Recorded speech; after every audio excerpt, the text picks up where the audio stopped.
So look at me. You can look wherever. Yeah. Oh, this is the first one. All right. Ready? 3, 2, 1. You got to clap with me too. Oh. 3, 2, 1.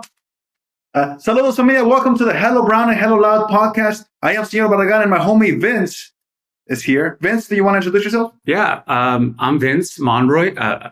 If you haven't had an opportunity to see any of my work, I'm excited to be here. Yeah.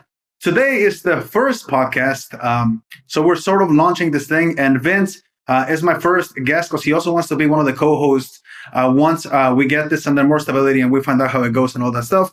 Vince is a little too kind. He's an up-and-coming content creator. He is over on Threads. Homie has 277,000 followers as of this morning. Last time I checked. And he focuses around politics, around like humanity. But do you want to tell people what is it that you'll be posting? Well, ultimately, I'm trying to amplify voices that are pro-democracy. This is a moment where I think all of us, whether you're a content creator, and I certainly don't consider myself a content creator like you. This is the modest person, but whether you're a content creator or you get up every single day to, put food on the table for your kids, this is a moment where people are moved by either one or two reasons. One is either an inspiration or two, desperation. And I'm pretty sure we're past the moment of desperation. And so part of what I try to do with the content that I post, whether it's on Threads, shout out Threads, or anywhere else, is to be able to amplify moments and amplify voices that are going to defend vulnerable communities and protect our democracy. Dude, we're gonna work on you flexing on people, dude. Like we in the Latino community, like we do a really bad job at hyping ourselves up because it's just to be like really humble about things, which is good. Like being humble, I think is important. But it also means that we often don't humble brag and we don't get to hype ourselves up. Y lo que sea. I think the work that Vince is doing is dope.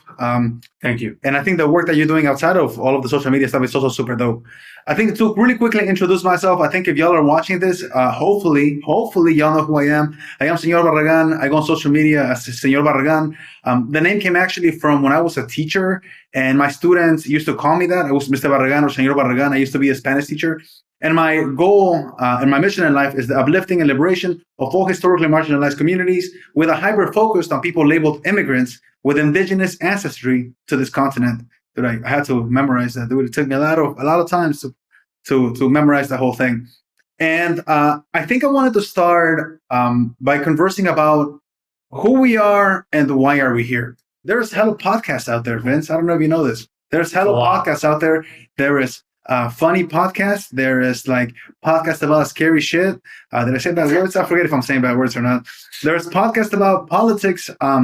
And there was even some brown folks that are brown and loud like us that are doing this type of stuff. But I also think that we have another lens that we'd like to add for some of these conversations. But how about you start by breaking us down? Who are you, Vince? Who are you? And why are we here? Why are we doing this?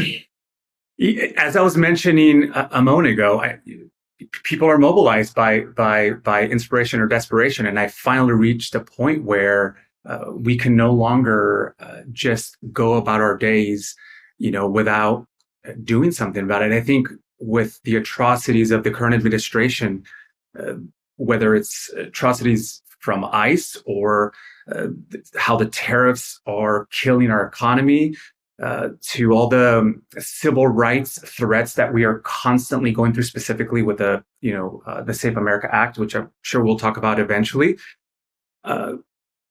It just became apparent that I had to do something. And I've always believed that not acting is acting, right? Like when you are not doing something about something, that's a choice. And so as a media strategist, it like I said before, it's important that I'm amplifying, whether it's my own commentary or great voices that I find, whether it's on Instagram or on Threads or on any other platform, to amplify those voices to be able to expose this administration and the corruption. So that's where I'm coming from. But on a personal level, I'm from California. I am a California kid.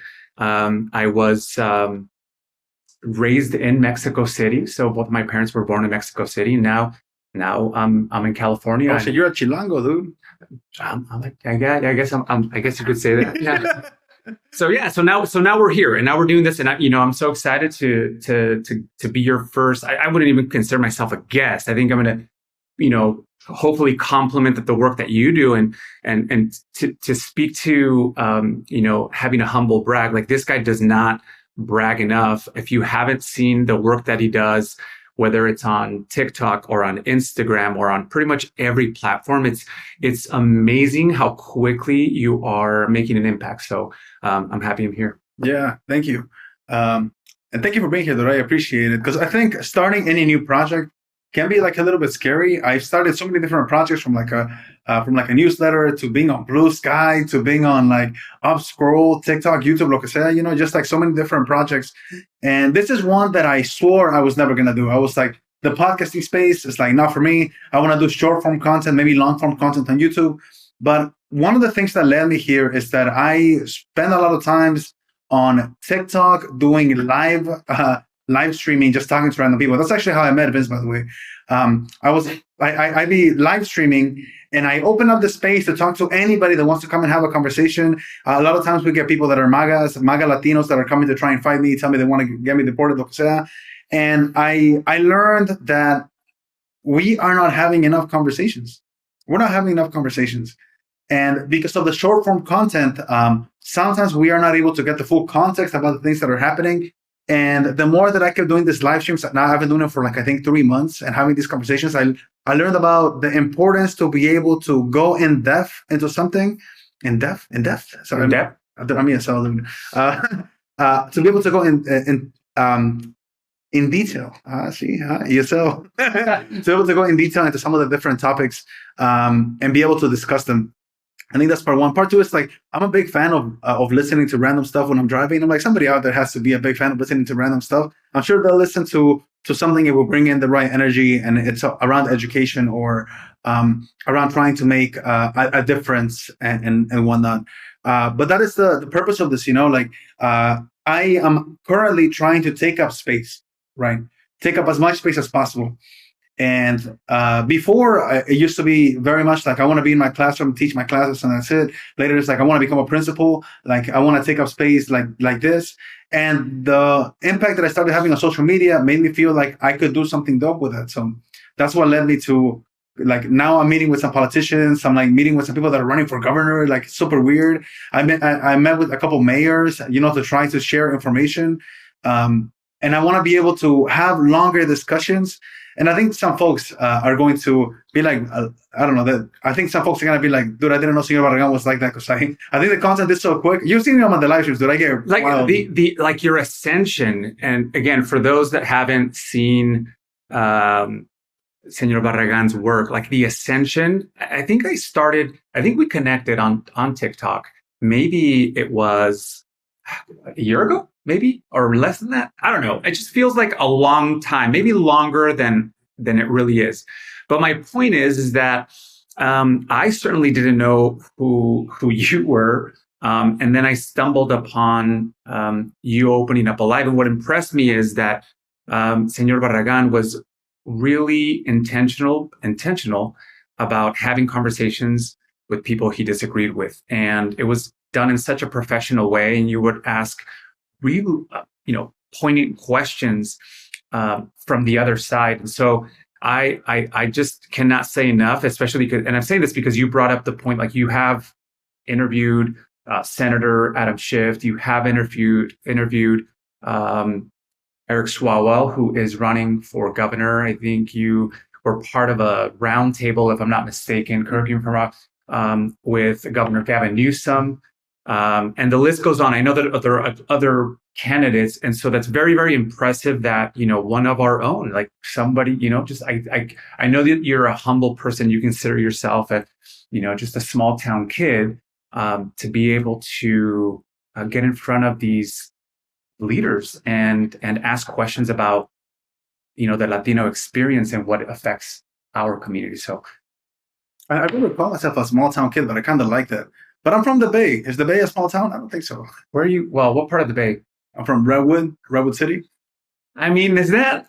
It's not Kind of a small. It's kind of a small It's not town. a small town. And you know what? Because my background is in public relations. So what I studied in college was public relations. And yes, I know that there might be people that are probably surprised if they're not already. Every single time I connect with somebody, whether it's on a DM or replying, they'll say to me like, Vince, I had no idea you were Mexican, or I had no idea you were Latino. My first language was actually Spanish. I did grow up in Mexico City. Both of my parents were born in Mexico City. I get a lot of you look Asian, which is great. I mean, I get that too. People call me the biggest Filipino they ever met. I can kind of see that. No, I've also had Filipino. I've had people, speak to me in different languages, and then when they hear me speak Spanish again, because it's my first language, they're like shocked. They're like, I'm so impressed. Like, wow, your Spanish is so good. It's so good. And I'm like, it's my language. It's what I speak with my mom. Yeah. That's like what's super interesting about that. I used to teach ethnic studies at some point in my life, one of my many past lives. And I would have a lesson where I would talk to students about nationality and race and how like they are not the same thing, although they are intertwined or whatever. And then how in the Mexican community, los Mexicanos, we look like everyone. Because like in our community, it's like such a like beautiful mix that like we have the güeros, we have the ones that look straight up Asian, we have black Mexicanos all over the place, Even in my own family, dude, if you were to look at like the lineage between me and my younger siblings, I'm the oldest one in the family. Like it's like as we were being born, like my mom ran out of ink, and then I'm like the darkest, and then my brother is like much more light skinned, and my sister's straight up very, very light skinned. I love her. Like she's gonna look at this and be like, "You call me light skinned?" Like whatever, But like if you put us all in a line, you might not even tell that we're like siblings, right? Because we all look so different. But like I swear, like we all come from the same dad and mom, and that's just the way that like the Mexican community is. Which is interesting. But isn't it funny how, because you just mentioned that there are some people that think, and I shared that like some people think that like, wow, you're Asian or you're Filipino. And I'm like, no, I'm Mexican. I was actually raised in Mexico. But it's funny because other Latinos, like they're like, no, it's the way, like he's Mexican. Like I could tell, like I don't think I've ever fooled any Latino into thinking that I'm anything else other than, well, I don't know if you guys agree or not. Like, if you don't agree, like, I'm sure you can comment on this later. But yeah, I feel like there is something about just to kind of bring it all back in about the Latino experience that I think, to your point about taking space.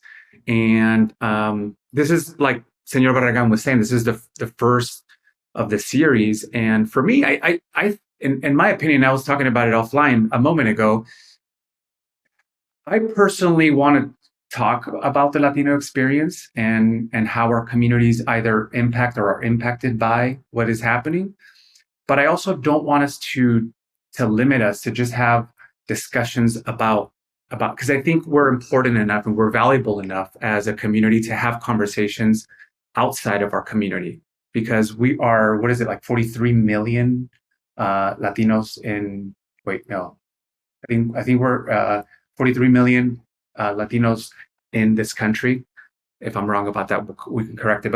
But my point is that I think we have to be a part of every conversation out there. We have to be able to, influence, especially as we're looking ahead into the midterms and, beyond the midterms. Yeah, I think it's important to find important to find a balance between both of those things. Because inherently, like, I think we should be talking about all of those, all of the diverse topics that exist out there. But also, like, if we have the privilege of having two people that like really know the Latino experience, I think we should also be leaning into those conversations. So I think it'll be interesting, as we're launching this new project, to figure out what the balance is to focus and prioritize, right? Focus and prioritize, like our community, and also like not dismiss the ability to be able to share information about things like beyond. Yeah. Because And I do have to correct myself. I said 40 something, 68 million Latinos in this country. So of course, what we say, how we feel, and what we do matters. yeah, then there's hella of us. A lot. There's hella of us. You gotta say hella, dude. It's the hella brown and hella loud. There's hella a lot of Latinos. It's so funny. That's like it's such a California. I don't know. Maybe is it just That's a Bay Area thing. Is it a Bay Area thing? Yeah, hella. Because when I've gone to other states, and people are gonna be doubting your. I know people are going to be doubting. Again, just to reiterate, I am Mexican. Okay, I am. Wait, now we need to prove that you're from the Bay Area, dude. When's Mac Dre's birthday? Okay, you can't pop culture, and I don't. You're going to get me there. It said July. I'm kind of old school. You're going to be shocked. So I am. I am Mexican, but I'm also old school. So what do I mean by that old school? And I know do you go by Chicano? Do you use the Chicano label? No, I don't necessarily like discredit the term, but I'm either Mexican or Mexican American. But what I was going to say, because a lot of people are like, why doesn't he not know like those facts? And I know that's not what we're talking about, but just to let you guys a little bit in on me, like a lot of the music I listen to is super, super old. Like a lot of old. So I was raised to listen to a lot of Pedro Infante, Javier Solis, that kind of music. So if you don't know who that is, you're going to have to Google it, kids. And then when I listen to music in English, it's music from like the 40s or 50s. So I'm a huge Frank Sinatra fan.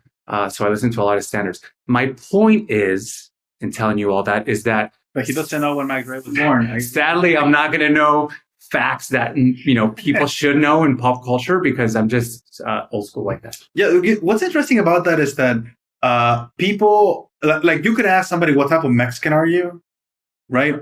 And like there was the rockeros, right? Mexicanos. I think I could very easily land under that. By the way, I listen to a lot of rock en español. That could be the ones that listen to like Mexican rap, like the Cholillo wannabe ones, the actual Cholillo. I don't know. And then there is like the straight up Mexican Americans, the Chicanos. It's just like the range of what people can be is like super. I think interesting. But I think I think the idea of the label that we use is such a hot topic right now. I think it's been a hot topic for like a long time, because some people would be very upset if you say that you're Mexican American, right? And I'm like, why? Some people are very upset if you use the term Hispanic. Right now, there is a lot of heat on people using the term Latino. A lot of people that want to use the term indigenous, right? Mm-hmm. And I tend to go off of like folks that are more educated in this topic to be able to teach me about like the way to like frame who I am or frame the label. And it's changing so quickly, right? Like up to a couple of years ago, I would have said like, oh yeah, I'm probably Aztec. And then if I were to say that on like social media right now, I would get clowned because they're like, oh, Aztecs are not a real thing. And I'm like, I didn't know that, right? But I think it's beautiful that people are becoming so educated. And I also think that we need to do a much better job in trying to utilize the labels in a correct way. I use the term Latino not because of anything specific, but because I think it is the only term that I find acceptable to be able to unify the different people of America Latina, right? Mm-hmm. of the south of the United States continent. I don't really like the term Hispanic. I don't like being associated with the way that the colonizers came in and did harm the Spaniards.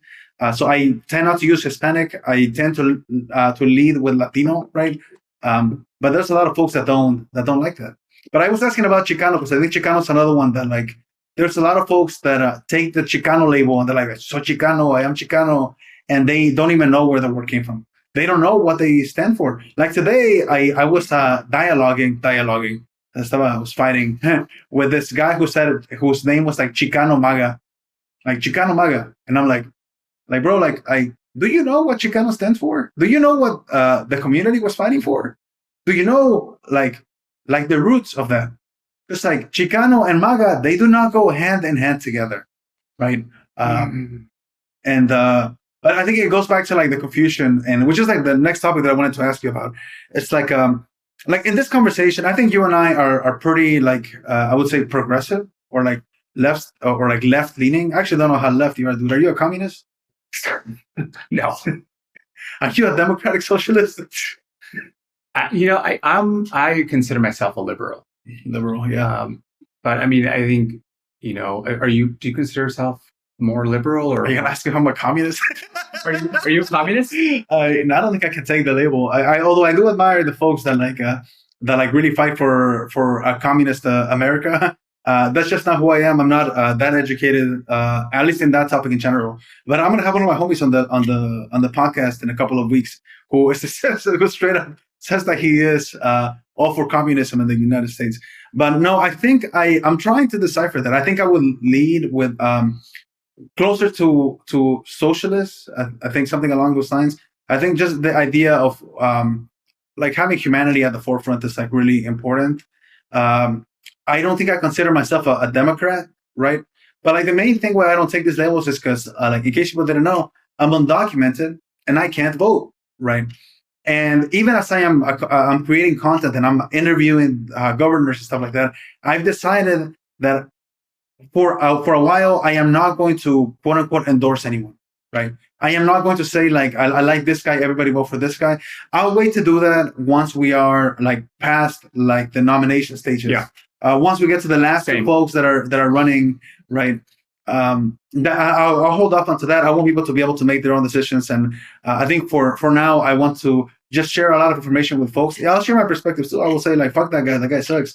But I don't want to sway anyone, because I think as somebody that doesn't have the ability to vote, I need to be very careful with that. What are your thoughts on that? I mean, you're pretty, you're pretty much a major voice now, in generally speaking, but specifically with in the Latino space and creating content. What are your thoughts when there are content creators, and I'm not going to mention any names. Say them. No, I'm not going to mention any names, but I've seen and they're content creators on our, what I would say our side is, right? Some, whether it's a Democrat, a liberal, progressive, or socialist, right? On our side, specifically supporting whether it's the Senate primary right now in Texas, whether you're talking about James Tallarico or Jasmine Crockett. I see a lot of content creators already sort of behind. And so I also think that they're trying to do two things. And again, that's why I'm asking you what your thoughts are, because they want to be neutral when it comes to providing, whether it's news or content, but I also see that they're really behind it, which is fine. If they want to support a candidate in the primaries, I just think that, I don't know. What are your thoughts of even though you say you are pushing out content, which is pro-democracy content, but then you're already standing behind, because I just think there's a certain, what am I trying to say?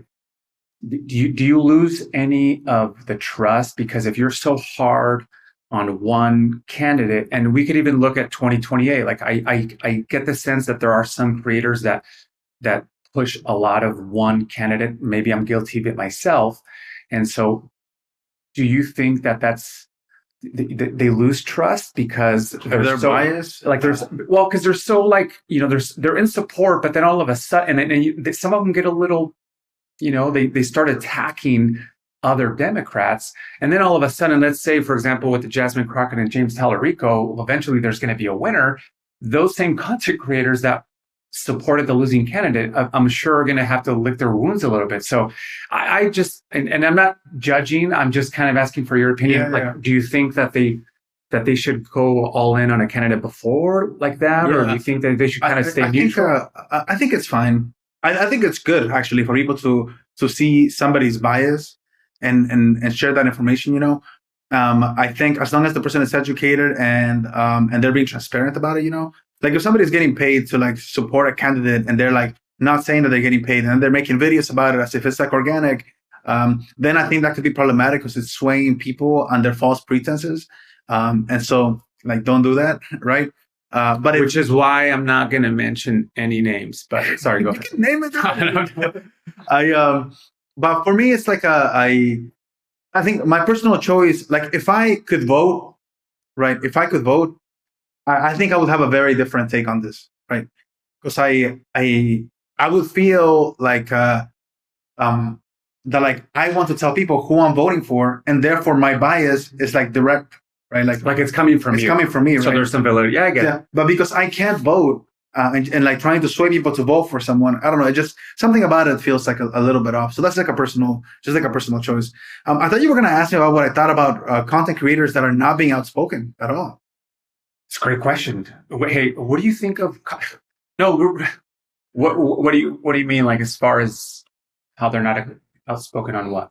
In general, like basically the flip side of what I just asked. Yeah. Well, like I appreciate the kind words about being able to have an opinion and like taking up space in a positive way, right? But I'm still like fairly small in comparison to some of these other folks that have like a giant audience, and like I find it surprising that there are people like I'm gonna hyper focus on this part on the Latino content creators. There's a lot of like very big, right, influencers who are actual influencers who are influencing people based on their persona, on the things that they're selling, that they're saying, and they are completely silent on the harm that we are witnessing against humanity by the current administration.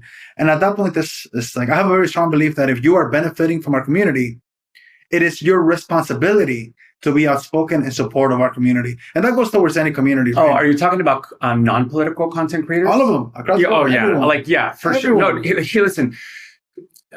And again, I have to. I say this with humility, and I don't consider myself, a content creator. I think anyone who cares about their country, their community, and their people can spend a couple hours a day or a week and disseminate content and get a lot of followers. And that doesn't make that person. That's why I appreciate the compliment. I don't think I'm anything like you. Like you're posting a lot of great content, and some of these content creators out there that are really putting themselves out there.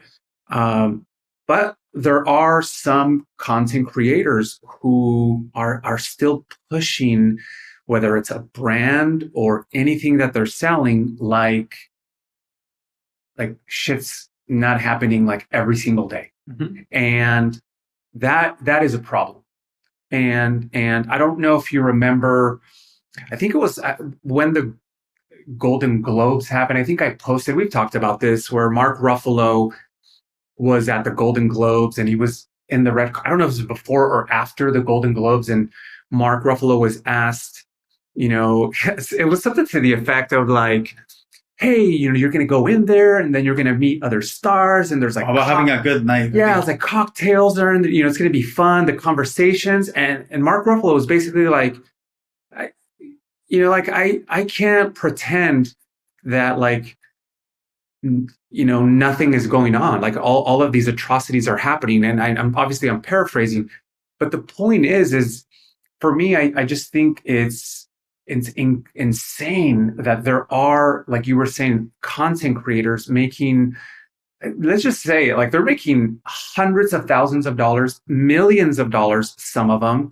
and they're going on like nothing is happening. So that to me is a problem. Now, again, I might get criticized and get pushback on that. That's just how I feel, and everybody's allowed to disagree with me. But I just think that we can't, like Mark Ruffalo said, like we can't pretend like atrocities aren't happening on a daily basis. Yeah, and it's exhausting.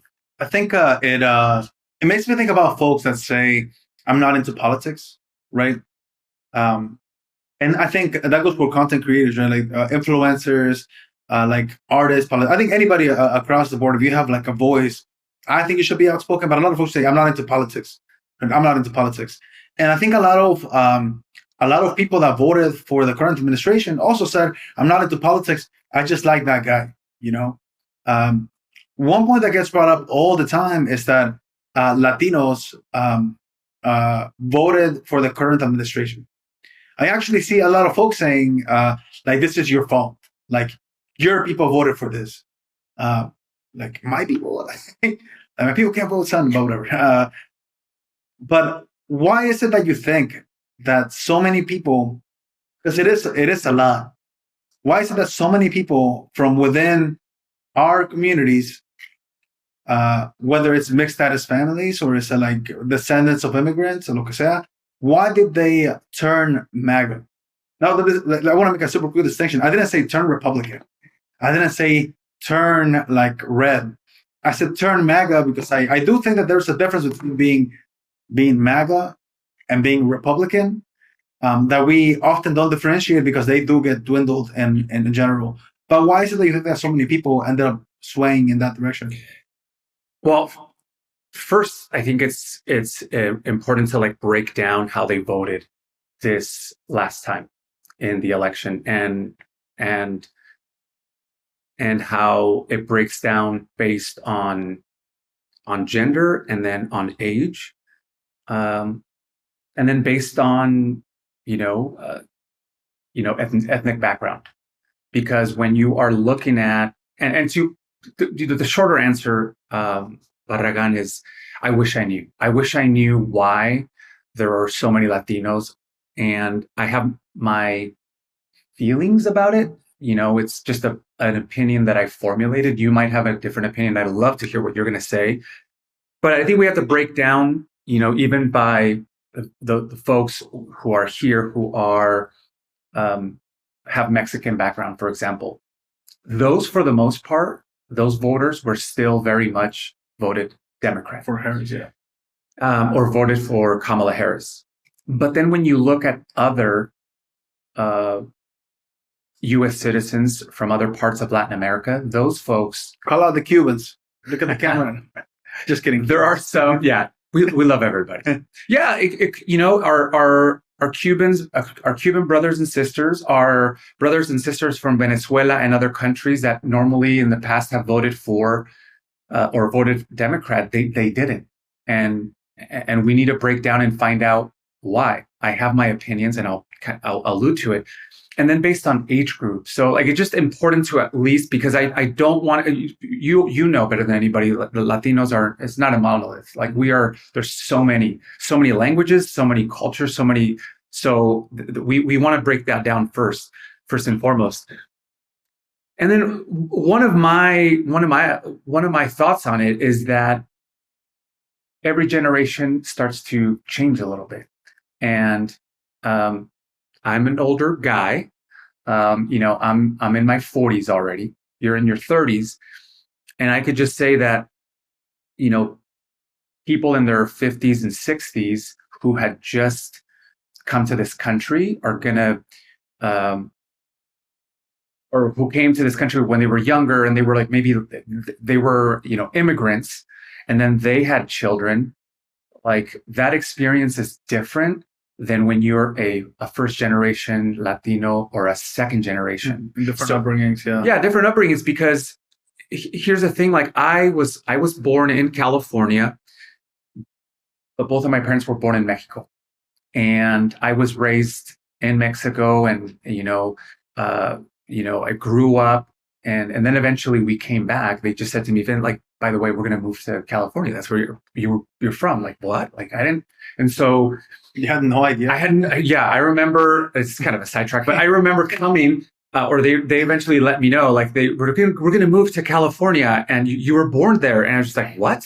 It was, and I didn't speak, because when I, even though I was born in California, I was 2 when we went to go live to Mexico City. And so all the way to 9, when I was 9 years old, I that's where I lived. And so then when I came here, I had to learn the language, much like somebody who just came here for the first time. You were like, oh shit, I'm a gringo.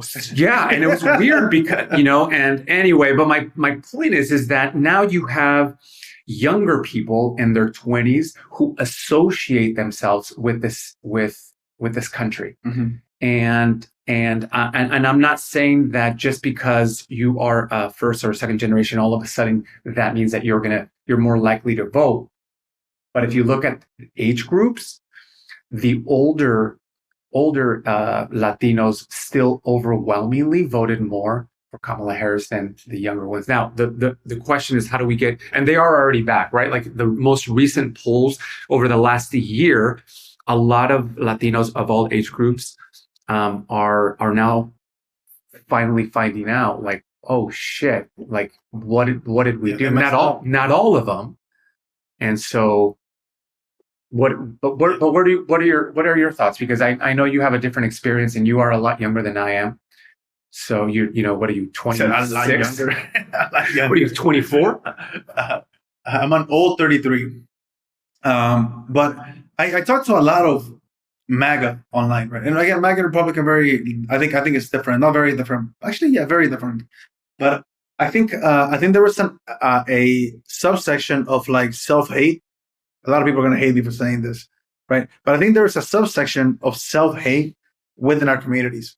And that's been instilled. I'm going to do a longer video about this in the future, but and that goes back like generations and generations, like the caste system with the Spaniards in Mexico, and like people seeing that like if you had more European, you were more valuable, and if you were like Black and indigenous, you were like at the bottom of the pole. So I think there was a lot of that. People trying to seek proximity to whiteness to be able to seek power in some way. And they think that by aligning with the red hat, that they are going to be seen as the folks that wear the red hat. And like, it's unfortunately not true, although it could be for some of them. So I think there's one subset of people, like self-hate. They hate where they come from. They hate the roots. Like they don't want to be called indigenous. Like I've met a lot of people that are all about being conquistadores. And I'm like, dude, like you're like brown like me, bro. Like you'd be on the other side of that. I think there was another subset of misinformation, right? Yeah.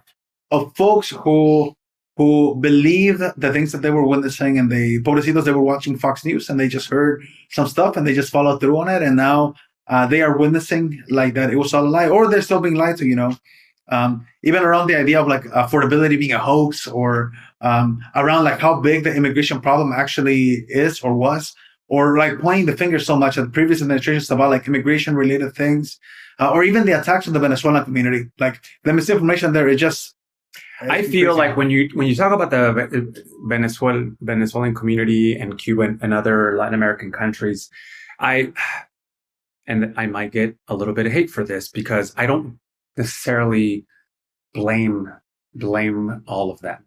Like you were just talking about, that there was so much mis and disinformation, and I know a lot of you are going to be like, no, Vince, like they those MAGA Republicans or those MAGA Latinos from those countries. But here's the thing: when you're playing into those cultures and those that group of Latinos, and you talk about, Kamala, they want to like bring communism and Marxism, and then you start to like speak to those fears. And a lot of these countries know better than you and me about being or growing up in a country where that was very dictator, with dictators. And so I have faith now.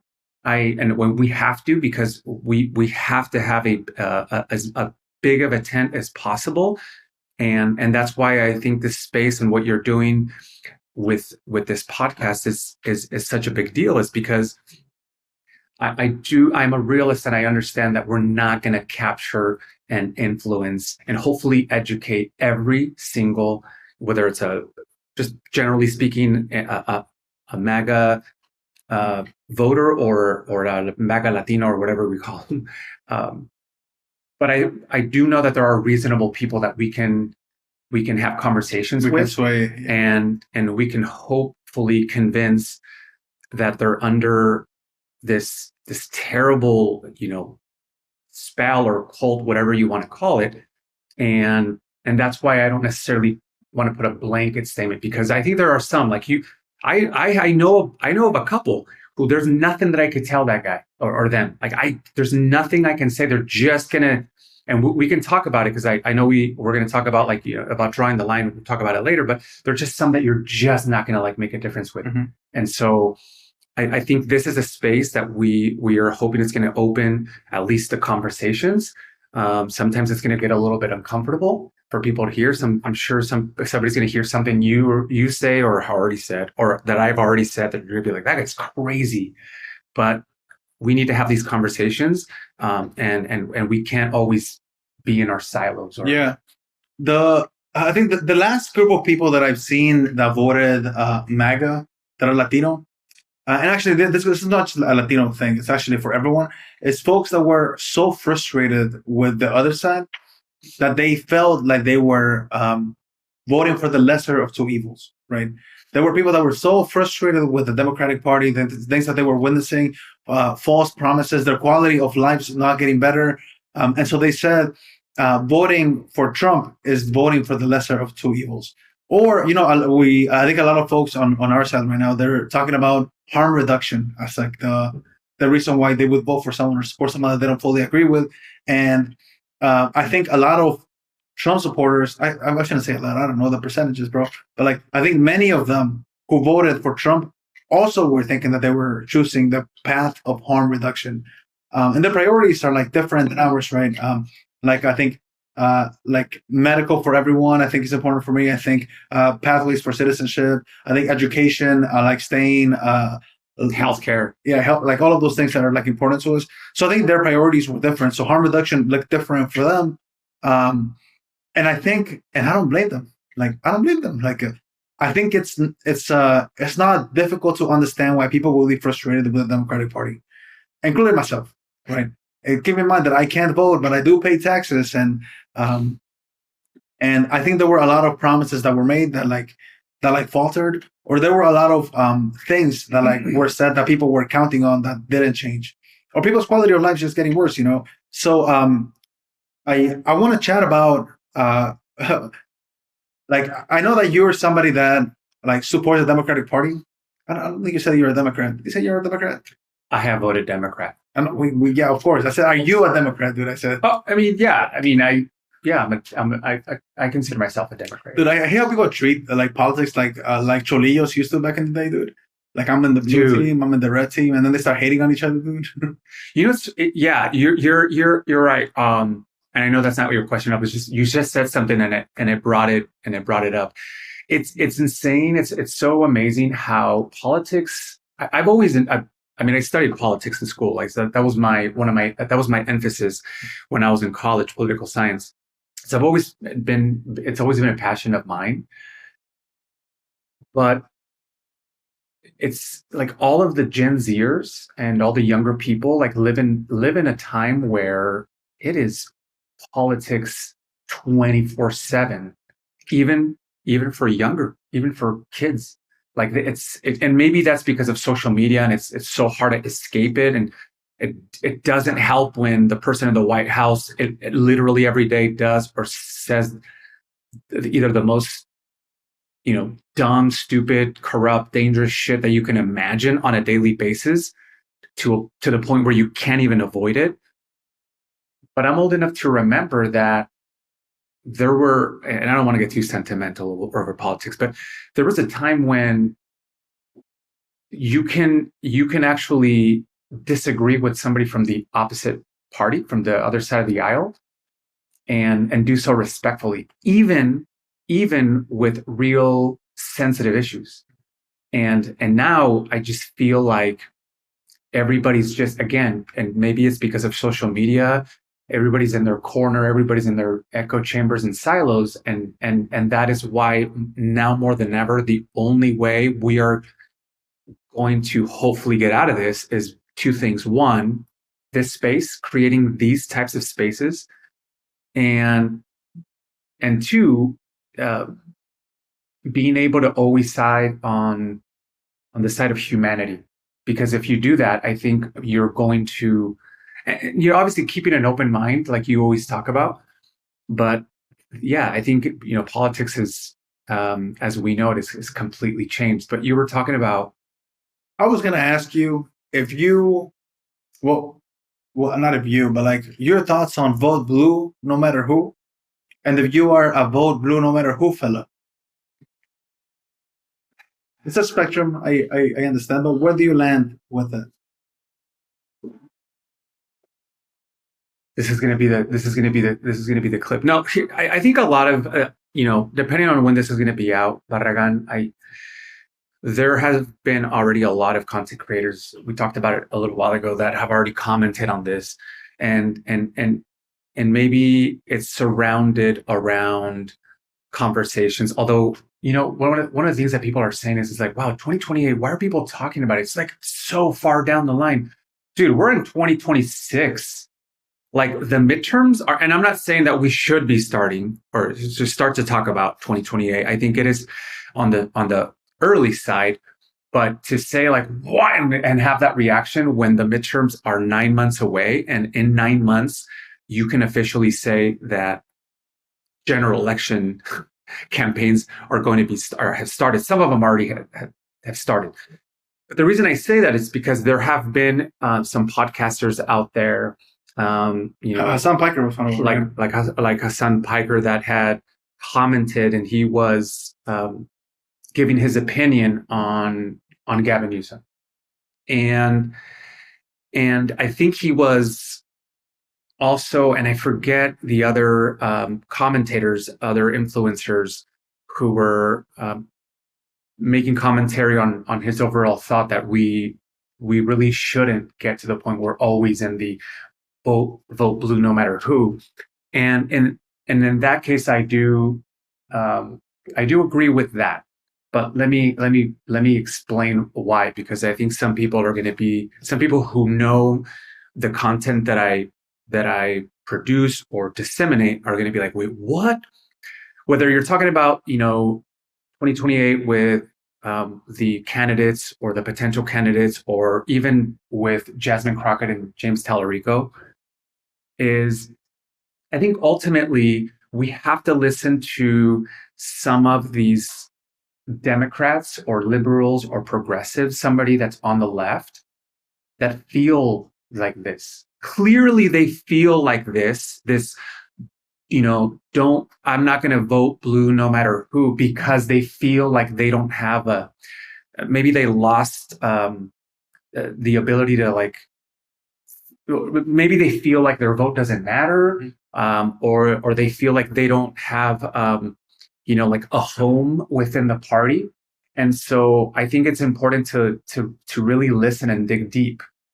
Now, I think just to kind of make this a long story short, is ultimately, I think we all want to support our candidate. So if you're looking at whether it's, Crockett, Tallarico, or, Bashir, Newsom, AOC,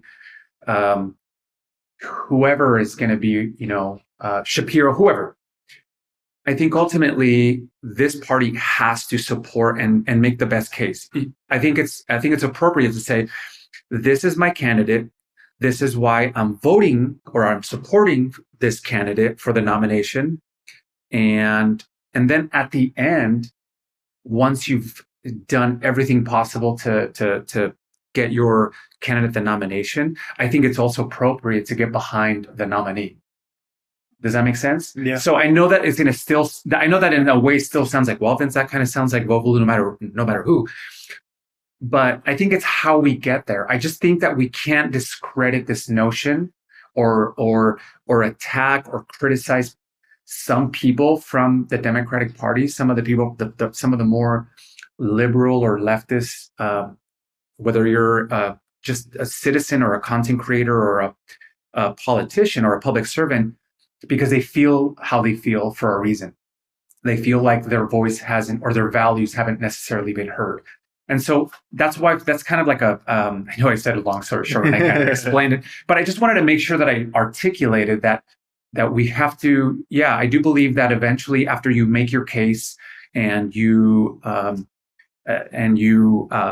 do everything to support your candidate, then because then that means that once you get to that point, then are you going to support the other party or potentially vote a third party? That's the only thing that I disagree with him on, is that I think after, let's say I support this candidate and I, did everything possible, organized, I, knocked on doors, I canvassed, it didn't happen. Okay, now I'm going to support, the Democratic candidate, because it means that we're not going to have, because Trumpism isn't going to end the moment his term is done. You know what I'm saying? Trumpism is going to go on at least for a few more years, and that's something that I do disagree with Governor Newsom when he was, in Europe. I don't know if it was, I think it was in Munich when he said Trump is, what did he say? Trump is, he said temporary. Like, yeah, Trump is temporary, but if I was him, I would have continued on and said, but Trumpism is going to go on for a little bit longer than that, and unless we do something about it. So ultimately, to circle this back, I think what Hassan said is valid. I think he makes really good points. I think Democrats, that part of the wing of the Democratic Party, has to be heard, and we have to do better. Yeah. To create a space and a home for every Democrat. I like that, Foo. I like Hassan Piker's takes. That one I found. I'm not sure. Like 11 feels some type of way because at the core I agree with him. Not about Gavin Newsom, by the way. I think Gavin Newsom is fine. I think there are things that he can do better, and hopefully he gets better and receives the feedback. But at the core, I agree that if you're not happy with the two people in front of you, you should for sure vote for the third party, the other option, or whatever, whether it's symbolic or whether it will actually make like the impact that you want it to make. I think the part where I feel very uneasy about is that we need to take the current status of communities that are vulnerable when we are talking about things like this. I think if I didn't have the context of being like an undocumented immigrant, a DACA recipient, a dreamer, and watching people from within my community getting disappeared by these ICE agents, these thugs, I would have a much easier time to just be like, yeah, like vote third party no matter what. Like we need to like make a point at the bare minimum. I think today, and I think for the foreseeable future, I will land much more on the side of like vote red out no matter what. Like I want to say vote MAGA out no matter what, but I think it's going to take a while before the Republican Party can cleanse itself from the. So you're saying that you're more of a vote MAGA no matter what? Vote anti-MAGA no matter what. Oh, vote anti-MAGA no matter what.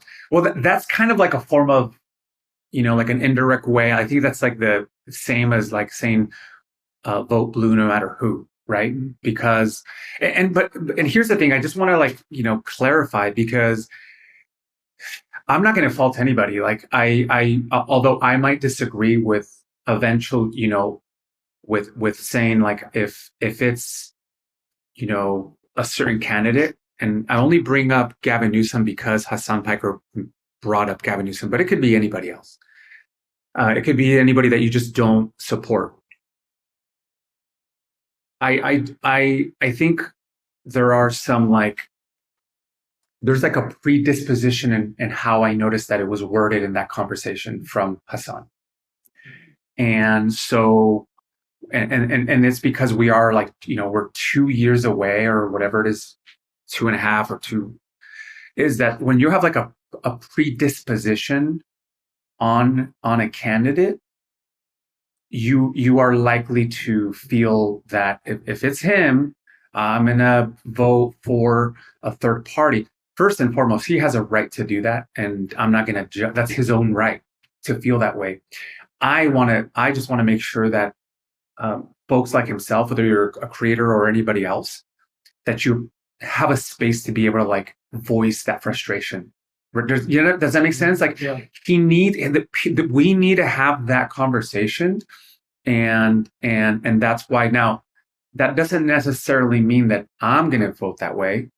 That's why I wanted to contextualize it and say like, no, I think we need to be able to like do everything we can to get our nominee nominated or our candidate nominated. And then after working hard for 2 years or however long it is, then eventually, we're going to be that, like you were saying, that, vote anti-MAGA no matter what kind of thing, because, there's no way that we can continue. And to believe that like after Trump is gone, when he's gone, that whoever they put in, who they install as their nominee isn't going to continue some of the same atrocities.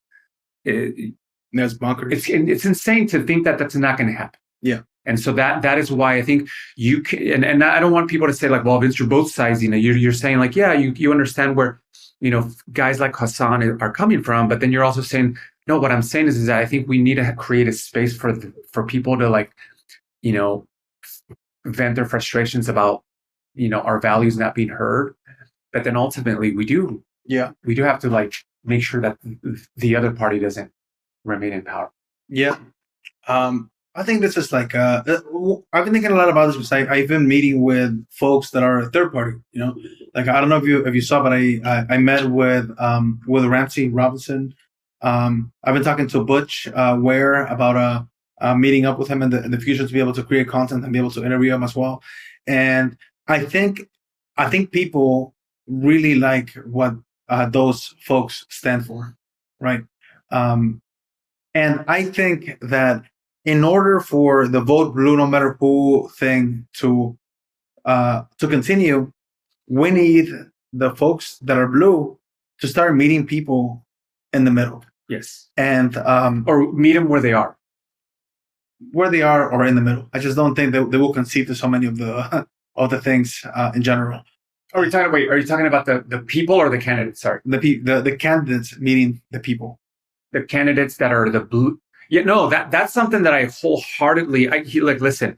I think there are some Democrats, whether you're at state or at the national level, who are they're corporate Democrats. These are Democrats that are backed by big corporations and money and billionaires, and so.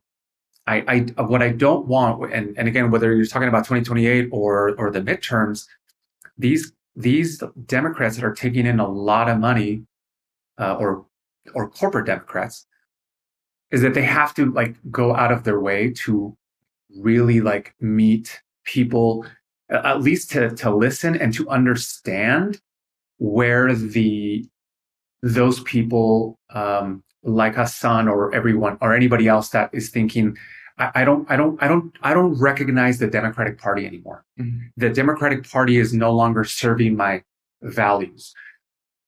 Give you an example. I, as a Democrat, you can have someone say like, well, as a Democrat, I feel like we should abolish ICE.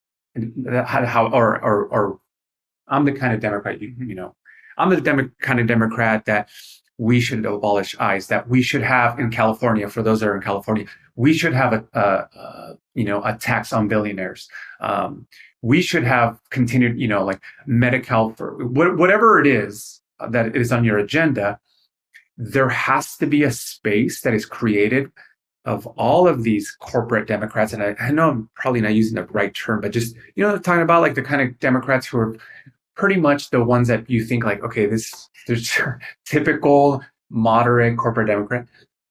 There has to be a space that those Democrats, those people in public office hold, so that folks that feel like that have those values are heard, because then you can get to the point where like, well, I don't blame them for wanting to, because at the end of the day, what does it matter? Because I feel like how things are now is going to be the same that if, like I don't, you know what I'm saying? So I just, nothing's going to change. I think that there has to be, so I feel like the responsibility is on elected officials who are seeking and bringing those voices in, or then you can't blame people for feeling like they don't have a home in the party. Yeah. I think the only pushback that I have there, is that I think one thing that you framed earlier, you said that a lot of people are looking at the Democrats and saying that they're not who they used to be or something like that. I think it's the opposite. I think they are exactly who they've historically been, and people don't want that. They need a transformation, right? An evolution of some sort for people to be able to regain the trust. Where you hear a lot of people saying that the Democratic Party is the same as the Republican Party. They just say things nicer. They're the same. They're just holding the pride flag. They're the same. They're just like, what is it? Sheep in wolf's clothing. Wait, the other way. Wolf in sheep's clothing. Whatever. All of those things. And I think there needs to be a progression in change in the same way that there was a progression in change on the other side. Although I think a lot of people will say the opposite. I think they're saying that that Democrats are showcasing how moderate they are, and that's the way that they're going to get folks on the other side to come and like listen to them.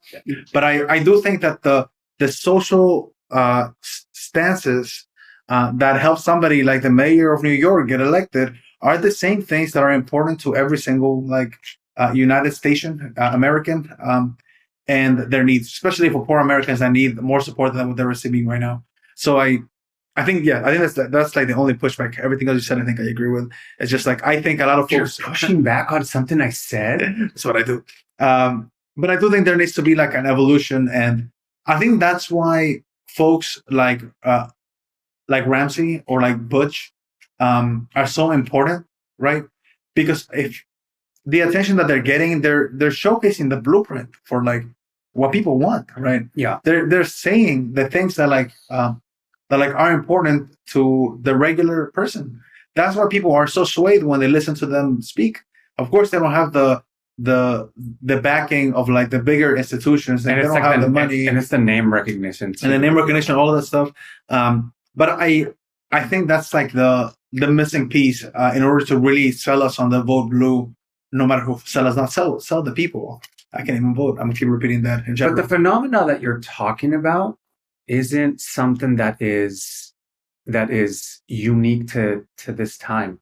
Like there have always been wings of each party, and I just think that this time around, more than ever, because I'm not saying that this hasn't happened before, that elected people who want to be elected in this party, in the Democratic Party, have to do more and not vilify people that are, I don't want to say anti-blue, no, vote for blue no matter who. We can't do that, because that's how you turn them off. Yeah, you know what I'm saying? That's how you turn them off. So I mean, I feel like I've said it like over and over and over. Like there has to be, you have to create a space for those folks, because there's a reason why. I'm not saying that this was the reason, but how many millions of voters voted less in this last election versus when Joe Biden? Was it 20 million? No, it was like 9 million. I think something like that. It was like crazy. It was substantial, crazy amount, yeah. And so this is one of the reasons why. So I just want to make sure that whoever is running with it, whether it's a state or whether it's 2026 in the midterms or federal elections, like there has to be a space. Yeah. Let's close up with this final topic. It's like really broad in general, but let's talk about why should we encourage people to talk about politics and normalize it. But let's finish off with that. Now, to give people some framing, when I started creating content for the last 4 years, I used to say all the time, I am not a political content creator. I'm not a political content creator. I'm focused on human rights. I'm focused on this other topic. I'm focused on immigration. I'm focused on this. I am not a political content creator. And I think what I was trying to do is separate myself from folks that are all about politics, that are vote blue no matter who, that are like whatever that group is. But I think what I was doing is that I was dismissing the inherent importance of being able to be political about the different discussions that we're having. Because you may not fuck with politics, but politics will fuck with you. And all of the topics that I was chatting about, whether it was human rights, whether it was immigration, whether it was education, whether it was even things like media and music, all of those things are inherently political.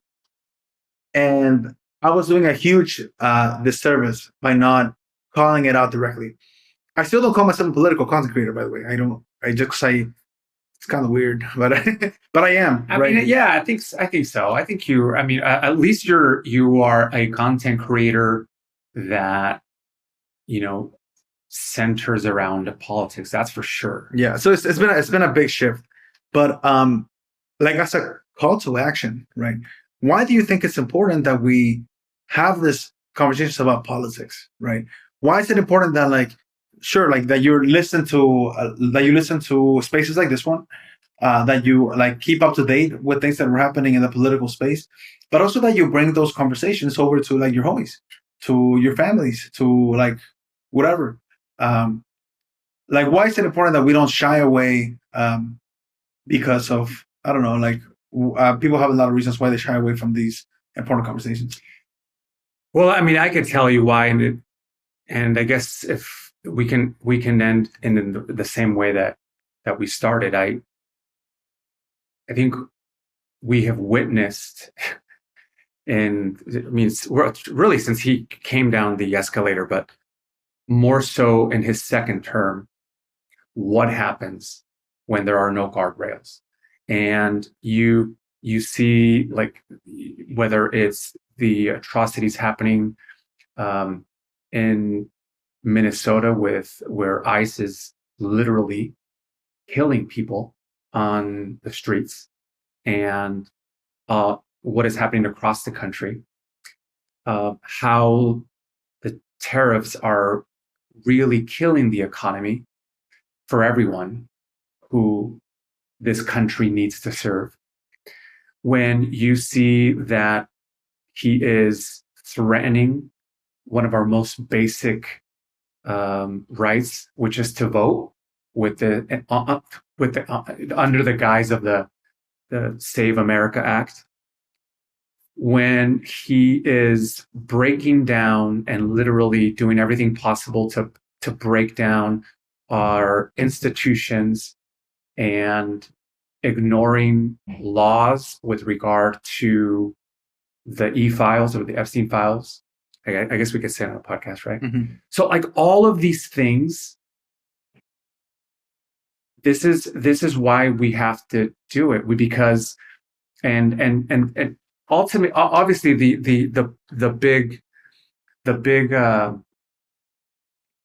purpose of it all is to be able to protect and preserve our democracy. Mm-hmm. And I know that we throw that around so much because you listen to whether it's a politician and sometimes the word democracy, it got so used after January 6th that now we're so jaded. So that's why even right now when I use the word our democracy is being threatened, someone listening to this might be like, oh my gosh, how many times are we going to hear that? The reality is that we can't even think about the everyday things when we have to worry about all of that. And so for me, I just think that we have to do something about it. We, like I said earlier, is that, people are going to be mobilized or motivated by being inspired or by desperation. And right now, things are beyond desperation. And so I think one of the things in my last remarks, part of why I post is not so much because I don't care about getting, I don't care if I had 10,000 followers. The reason I post pro-democracy content and why I amplify democratic voices is because of providing information or facts or a clip that can help somebody at home, somebody who's viewing it, have that conversation with somebody who's on the fence. Does that make sense? Yeah. So I might post something, I think this is great content that somebody can consume. And then the next time they're at the dinner table or they go to a party or they're at work, they can have a meaningful conversation. So that's why I post the kind of content that I post. And so I think it's important that everybody does it and in their own way is having these conversations, whether they post something, whether they do a podcast, but they have to, people can't act like things are normal because none of this. Yeah, none of this is normal. Yeah, I think more people need to talking about politics and the state of the world needs to be normalized in as many species as possible.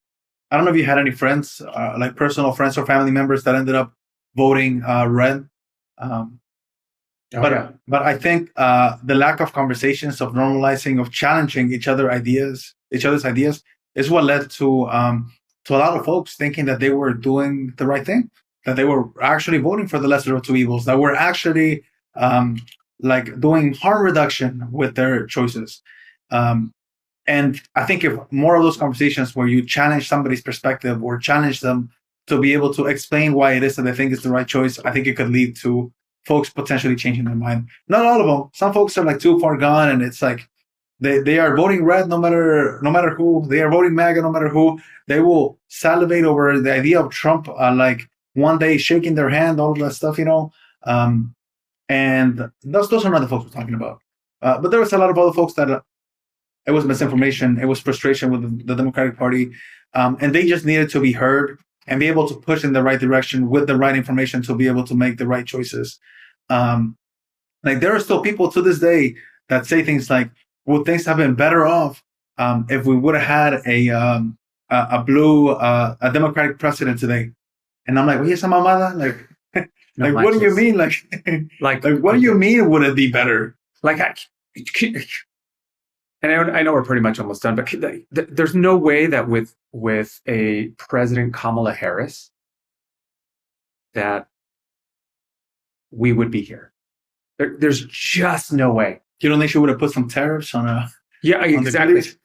I mean, tariffs, like, and with ICE, like how many, and that's what I'm talking about. I think everybody has agency, and anybody can, like I think Brandeis said, I think I'm quoting him right. Like I think the most important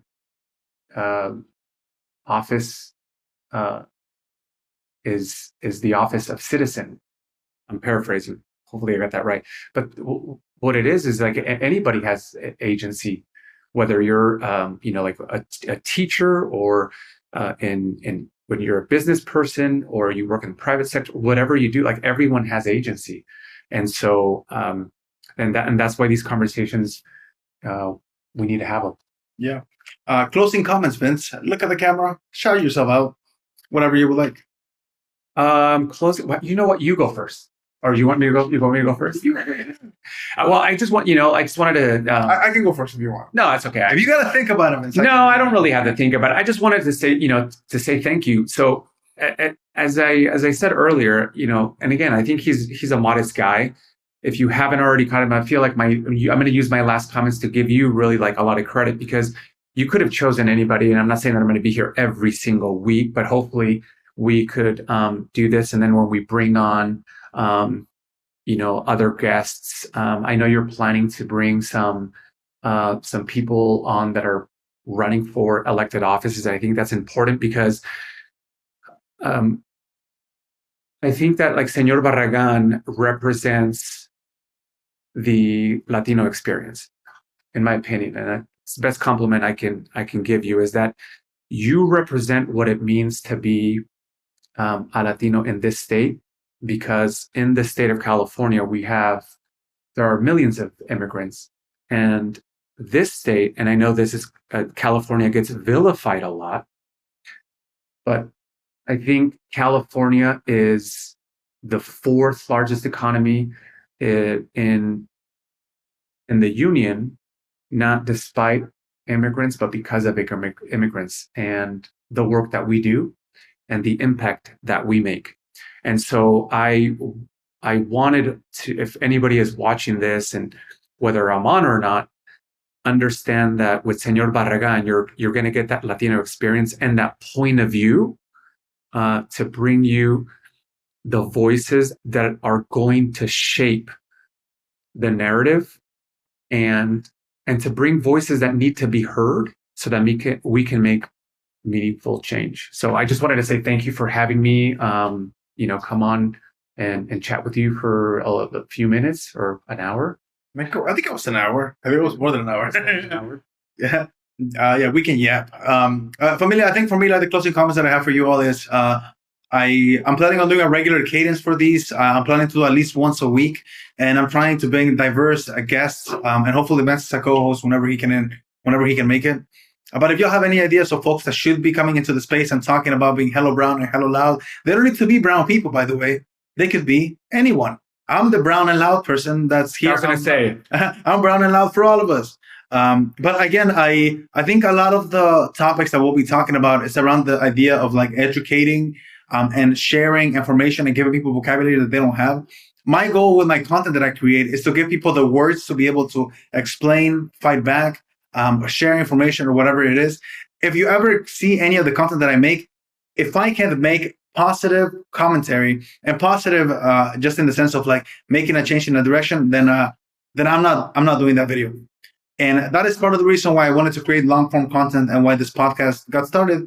So hopefully, y'all leave some names of folks that we should join. This is also the first one, so it's kind of the pilot. So if y'all have some feedback for us, let us know. I think what I can drop is that I bought this wheel that spins and it has like a bunch of colors, and I'm gonna put challenges, dude. And like, you got lucky, dude. Like that. I don't have it today, but like I was gonna make it and I was gonna spin it. And if you have any challenges that you think I should put on this wheel, if you bring that, I'm not gonna know. So this, like, one of them is gonna be to put Vaporu under your eye and continue the conversation, dude. You ever experienced that? Yeah, exactly. It's gonna be like I was thinking Vaporu. I know. I like how you said it. You didn't say vapor rub. This is Mexican food. You said Vaporu. Vaporu. The other one is that I'm gonna go. There's a Mexican restaurant in my town in Redwood City that has very spicy hot sauce. So it's gonna bring a little bit to people. So the guests that like spins it, they have to have some. I don't know, bro. Okay, so one of the things that and I know we're done, but one of the things that I think is cool about what Barragan's gonna do with this podcast is, and hopefully I'm not like giving too much of is that you are set up to be a traveling podcast. Hopefully your guests are able to come to the general area of where we're filming.